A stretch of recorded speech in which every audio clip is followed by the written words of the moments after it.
wabarakatuh. Shalom, Om Swastiastu, Namo Buddhaya dan salam kebajikan. Halo semua, di sini kami akan mempresentasikan hasil diskusi kami mengenai materi RPS 11, menjelaskan tentang pengertian perikatan yang lahir dari undang-undang beserta contohnya, contoh kasus perikatan perbuatan melawan hukum dan perikatan yang lahir dari perjanjian.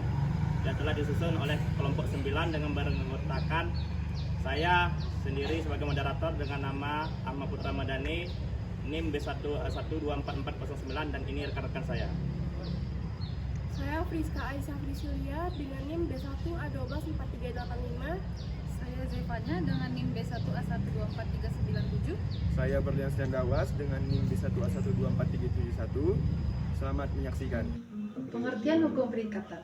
Istilah hukum perikatan merupakan terjemahan dari kata verbinten isenrecht dari bahasa Belanda. Hukum perikatan adalah keseluruhan peraturan hukum yang mengatur perikatan atau verbintenisen.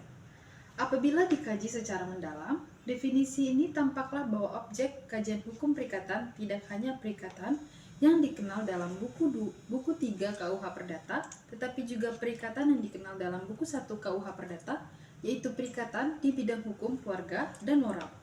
Namun, penulis cenderung melihat bahwa objek kajian hukum perikatan difokuskan pada buku 2 dan 3 KUH Perdata, sehingga penulis cenderung mendefinisikan hukum perikatan seperti berikut. Hukum perikatan adalah suatu kaidah-kaidah hukum yang mengatur hubungan hukum antara subjek hukum yang satu dengan subjek hukum yang lain dalam bidang harta kekayaan, di mana subjek hukum yang satu berhak atas suatu prestasi, sedangkan subjek hukum yang lain berkewajiban untuk memenuhi prestasi. Unsur-unsur yang tercantum dalam hukum perikatan meliputi hal-hal berikut. Yang pertama, adanya kaidah hukum. Kaidah hukum perikatan dapat dibedakan menjadi dua macam, tertulis dan tidak tertulis. Kaidah hukum perikatan tertulis adalah kaidah hukum yang terdapat di dalam peraturan perundang-undangan, traktat, dan jurisprudensi. Kaidah hukum perikatan tidak tertulis adalah kaidah hukum perikatan yang timbul, tumbuh, dan hidup dalam praktek kehidupan masyarakat atau kebiasaan, seperti transaksi gadai, jual tahunan, atau jual lepas. Adanya subjek hukum pada dasarnya, subjek hukum dapat dibagi menjadi dua macam, manusia dan badan hukum. Subjek hukum dalam perikatan terdiri dari kreditor dan debitor. Kreditor adalah orang atau badan hukum yang berhak atas prestasi, sedangkan debitor adalah orang atau badan hukum yang berkewajiban untuk memenuhi prestasi. Yang ketiga, adanya prestasi. Prestasi adalah apa yang menjadi hak kreditor dan kewajiban debitor. Prestasi itu terdiri, yang pertama, memberikan suatu, berbuat sesuatu, dan tidak berbuat. Yang kedua, dapat ditentukan. Yang ketiga, prestasi itu mungkin dan diperkenankan. Dan yang keempat, prestasi dapat terdiri dari satu perbuatan saja dan terus-menerus. Yang keempat, dalam bidang harta kekayaan. Harta kekayaan adalah menyangkut hak dan kewajiban yang mempunyai nilai uang. Harta kekayaan itu berwujud dan tidak berwujud. Perikatan yang lahir dari undang-undang. Perikatan yang lahir karena undang-undang diatur dalam pasal 1352 sampai dengan pasal 1380 Kitab Undang-Undang Hukum Perdata. Perikatan ini timbul karena telah ditentukan secara langsung oleh ketentuan undang-undang tanpa perlu adanya perjanjian sebelumnya. Perikatan yang lahir dari undang-undang dibedakan menjadi dua macam. Yang pertama, perikatan yang lahir dari undang-undang saja. Perikatan ini timbul karena adanya hubungan kekeluargaan, contohnya alimentasi, yaitu kewajiban anak memberikan nafkah pada orang tuanya yang tidak mampu lagi mencari nafkah untuk dirinya sendiri. Yang kedua, perikatan yang lahir karena perbuatan manusia. Perbuatan manusia ini dibedakan menjadi dua. Yang pertama, perbuatan yang dibolehkan. Contohnya, pembayaran tak terutang yang terdapat pada pasal 1359 Kitab Undang-Undang Hukum Perdata. Unsur-unsurnya, yang pertama, pembayaran dilakukan karena mengira ada suatu hutang. Yang kedua, pembayaran tersebut dapat dituntut kembali. Selanjutnya ada zak warneming yang terdapat pada pasal 1354 Kitab Undang-Undang Hukum Perdata, mengurus kepentingan orang lain secara sukarela. Unsur-unsurnya yang pertama, secara sukarela mengurus kepentingan orang lain tanpa kewajiban hukum. Yang kedua, dilakukan tanpa persetujuan tapi diiringi dengan niat melanjutkan sampai selesai. Yang ketiga, kedudukan pengurus dapat berubah menjadi penerima kuasa. Contohnya, A pergi ke luar negeri selama 3 bulan dan meninggalkan rumah serta mobilnya. B yang mengetahui rumah tersebut tidak terurus kemudian secara sukarela menjaganya. Setelah A pulang, B mengembalikan rumah dan mobil tersebut. Akibat hukum bagi pihak yang mewakili, yang pertama, wajib menyelesaikan dan melanjutkan urusan tersebut sampai yang bersangkutan bisa mengurus sendiri. Yang kedua, tidak berhak atas upah, tapi berhak atas penggantian biaya yang telah dikeluarkan. Selanjutnya B. Perbuatan melawan hukum. Diatur dalam pasal 1365 Kitab Undang-Undang Hukum Perdata. Awalnya diartikan secara sempit, yakni hanya melawan ketentuan undang-undang. Namun, berdasarkan putusan Hoggerat 1919, makna PMH diperluas, mencangkup yang pertama, melanggar hak orang lain, yaitu hak pribadi seperti integritas tubuh, kebebasan, kehormatan, dan hak absolut seperti hak milik dan nama dagang. Yang kedua, bertentangan dengan kewajiban hukum pelaku. Yang ketiga, bertentangan dengan kesusilaan, yaitu norma sopan santun dalam masyarakat. Yang keempat, bertentangan dengan kehati-hatian atau kecermatan yang harus diindahkan dalam masyarakat. Perikatan karena perbuatan melawan hukum. Contoh yang pertama adalah penyalahgunaan data pribadi. Kronologinya seperti ini misalnya. A. Bekerja di perusahaan yang memiliki akses terhadap data pribadi pelanggan. Tanpa izin dari B, A. Menyalahgunakan data pribadi B untuk menawarkan produk yang tidak relevan dengan preferensi B. B. Merasa sangat terganggu karena data yang digunakan mencakup informasi sensitif yang seharusnya dilindungi. B. Kemudian menyadari bahwa privasinya telah dilanggar dan melaporkan kejadian tersebut ke pihak berwajib.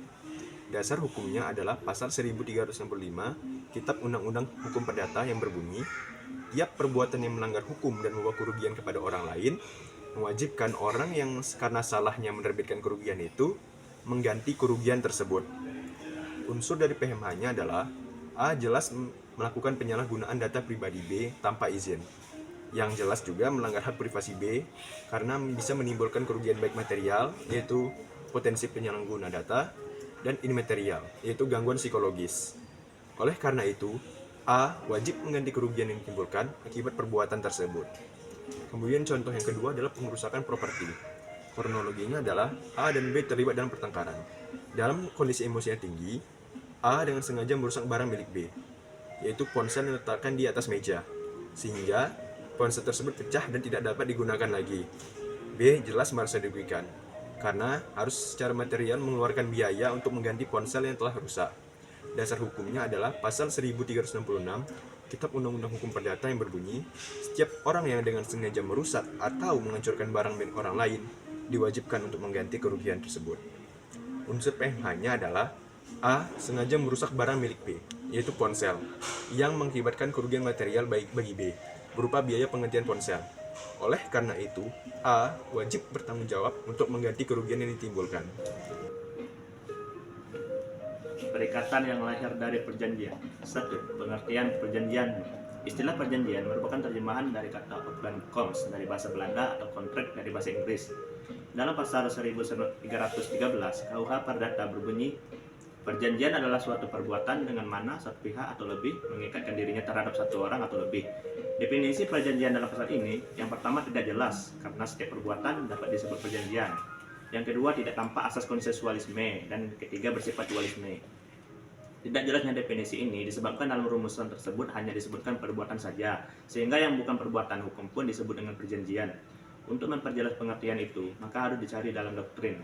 Menurut doktrin atau teori lama yang dikemukakan oleh Van Dun, perjanjian adalah suatu hubungan hukum antara dua pihak atau lebih berdasarkan kata sepakat untuk menimbulkan akibat hukum. Dari definisi tadi, telah tampak adanya asas konsensualisme dan timbulnya akibat hukum. Yang kedua, ada syarat-syarat sahnya perjanjian.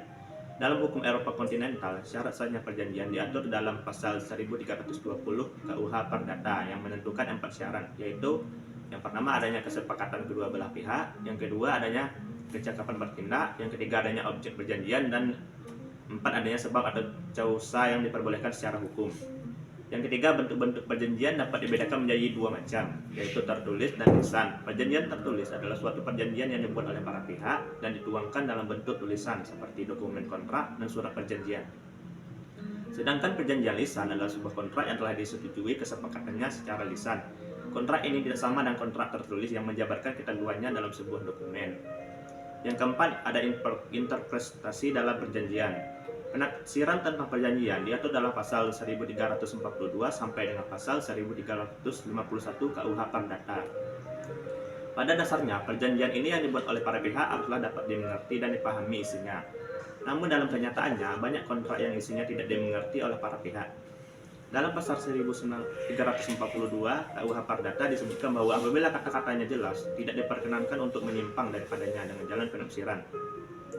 Ini berarti bahwa para pihak haruslah melaksanakan isi kontrak tersebut dengan itikat baik.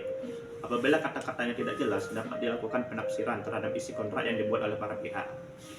Yang kelima, ada fungsi perjanjian. Fungsi perjanjian dapat dibedakan menjadi dua macam, yaitu fungsi yuridis dan fungsi ekonomis. Fungsi yuridis perjanjian adalah dapat memberikan kepastian hukum bagi para pihak, sedangkan fungsi ekonomis adalah menggerakkan hak milik sumber daya dari nilai penggunaan yang lebih rendah menjadi nilai yang lebih tinggi. Dadah. Kiss. Audio Jungle.